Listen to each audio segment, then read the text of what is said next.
sang Godfather, sang penguasa negara ini yang mau serakah, gak nanggung-nanggung. Anak mantunya, semuanya kayaknya mau dijadiin pejabat.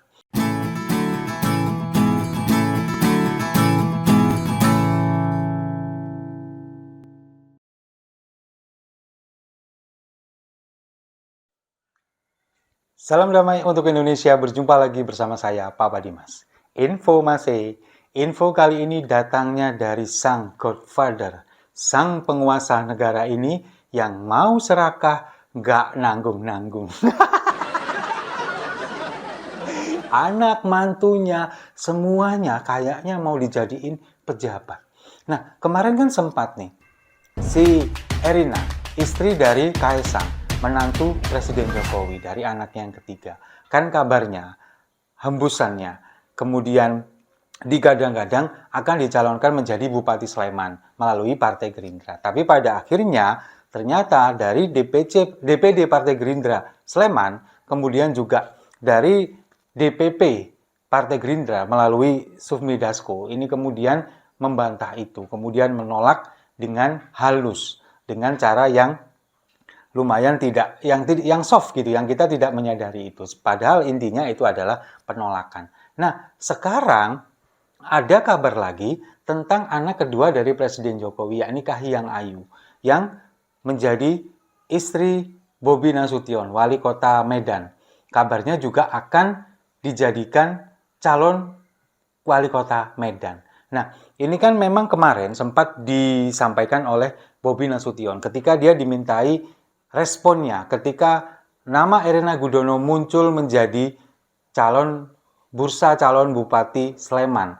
Bobi Nasution kemudian ditanya oleh wartawan, gimana nih tanggapannya? Dia malah dengan bercanda, memang dengan cara bercanda sambil ketawa-ketawa dia bilang, kalau saya baca-baca sepertinya justru istri saya yang akan maju di pilkada.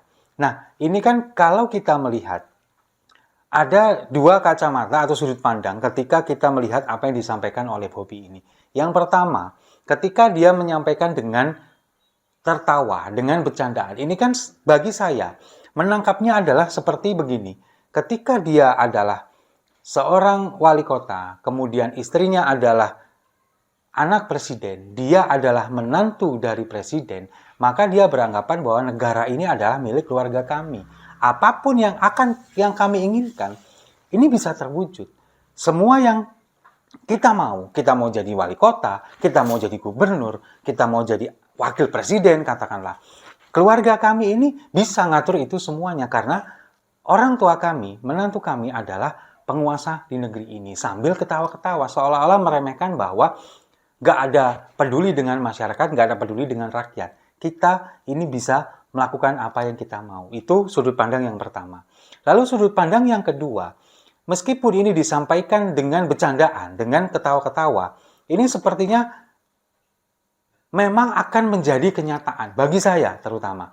Apalagi ketika kita melihat seorang Bobi Nasution yang dulu maju sebagai wali kota Medan, yang diusung oleh Partai Demokrasi Indonesia Perjuangan, dan itu juga ada campur tangan dari Presiden Jokowi yang meminta tolong kepada Ibu Megawati. Tapi sekarang ketika dia di akhir masa jabatannya kemudian akan maju menjadi Gubernur Sumatera Utara di Pilkada 2024 ini melalui PAN, Partai Amanat Nasional, ini kan seolah-olah mengindikasikan bahwa memang mereka ini memang ingin benar-benar ingin menguasai negara ini dengan meletakkan anak-anaknya, menantunya sebagai pejabat. Nah, sekarang bayangkan, dari anak yang pertama, Gibran, yang kemudian sudah akan dilantik menjadi wakil presiden, tinggal tunggu 3 hari lagi pengumuman resmi dari KPU. Lalu kemudian Bobi Nasution, menantunya, dari anaknya yang kedua, sudah menjadi wali kota Medan dan akan mencalonkan diri menjadi gubernur Sumatera Utara dan kemungkinan akan melalui Partai Amanat Nasional. Lalu kemudian anak kedua dari Presiden Jokowi, Kahiyang Ayu, yang kabarnya juga akan dicalonkan menjadi wali kota Medan. Lalu kemudian ada anak ketiga dari Presiden Jokowi, Kaisang Pangarep, yang kemudian sudah menjadi Ketua Umum PSI dan kabarnya juga akan dijadikan Gubernur DKI, lalu kemudian juga wilayah aglomerasinya akan diperluas, lalu kemudian juga istrinya yang kabarnya juga akan dijadikan Bupati Sleman. Nah, ini tinggal satu menantunya, yakni Selvi Ananda, yang entah nanti mau dijadiin apa.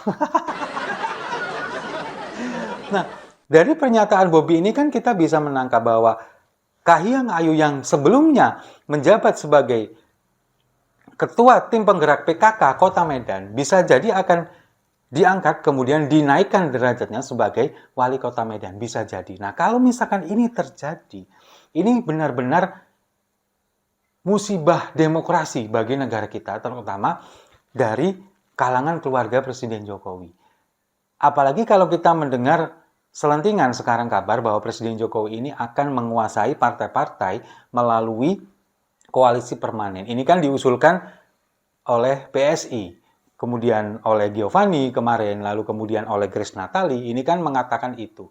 Tapi kalau kita melihat sebetulnya, kalau PSI tetap sampai detik ini menerapkan Jokowiisme yang katakanlah bahwa dia ini apapun akan mengikut apa yang dilakukan oleh Presiden Jokowi, tidak menutup kemungkinan bahwa usulan untuk menjadikan Presiden Jokowi di atas koalisi partai-partai permanen ini itu bisa jadi memang adalah usulan dari Presiden Jokowi sendiri.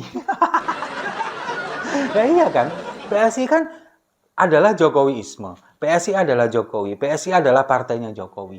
Nah, apa yang disampaikan oleh PSI tidak menutup kemungkinan adalah representasi apa yang ada di pikiran, kemudian ada di hati dari Presiden Jokowi. Dan kalau misalkan memang diusulkan untuk ada di atas koalisi partai-partai, koalisi permanen ini kan memang tidak menutup kemungkinan itu adalah ide dari Presiden Jokowi sendiri. Tujuannya untuk apa? Ya untuk menguasai negara ini, meskipun beliau tidak lagi menjabat sebagai presiden. Makanya sekarang, kalau kita melihat, katanya kemarin kabarnya akan mencaplok Partai Golkar, ternyata oleh Golkar juga ditolak mentah-mentah dengan alasan tidak sesuai dengan ADART.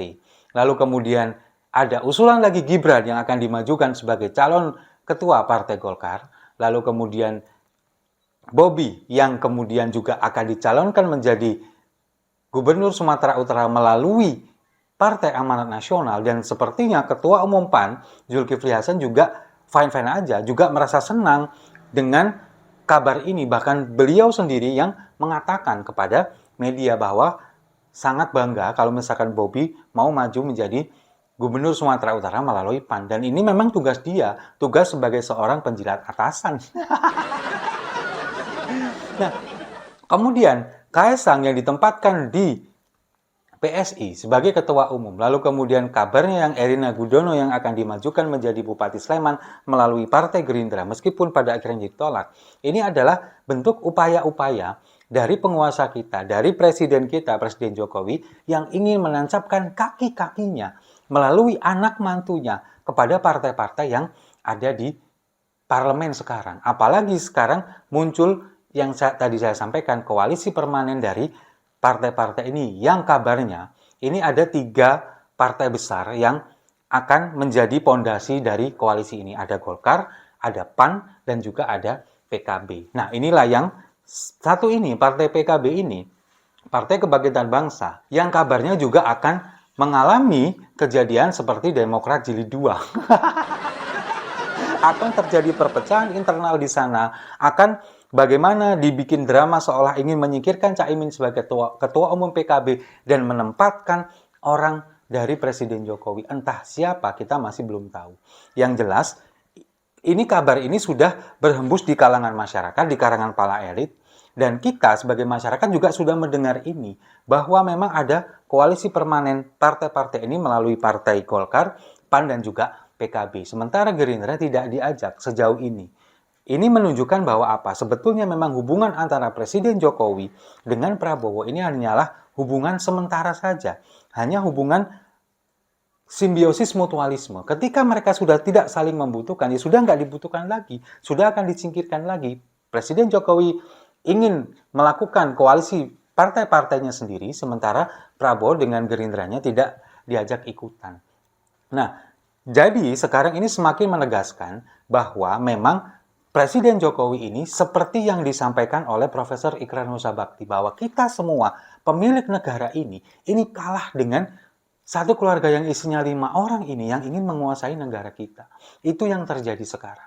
Nah, kalau misalkan ini benar-benar terjadi di kedepannya, kita juga tidak bisa berkata apa-apa. Kita mungkin hanya bisa menahan malu sebagai warga masyarakat Indonesia. Apalagi kemarin di forum rapat PBB ini juga sudah disinggung. Di rapat HAM tentang hak asasi manusia ini juga disinggung tentang demokrasi yang ada di Indonesia. Bayangkan, kita sebagai warga negara Indonesia sekarang kondisinya lagi bahan pangan naik semua harganya, lalu kemudian hutang negara kita juga semakin membengkak, kondisi sekarang pajak juga akan dinaikkan, dan punya pemimpin yang di kalangan elit yang seperti ini. Coba bayangkan, mau jadi apa negara kita ini? Mungkin bisa jadi prediksi Prabowo di tahun 2030 Indonesia bubar akan menjadi kenyataan. Setuju ya? Saya rasa itu. Terima kasih sudah menyimak. Jangan lupa like, komen, dan subscribe. Sampai jumpa di video-video saya selanjutnya. Tegak lurus pada yang bengkok.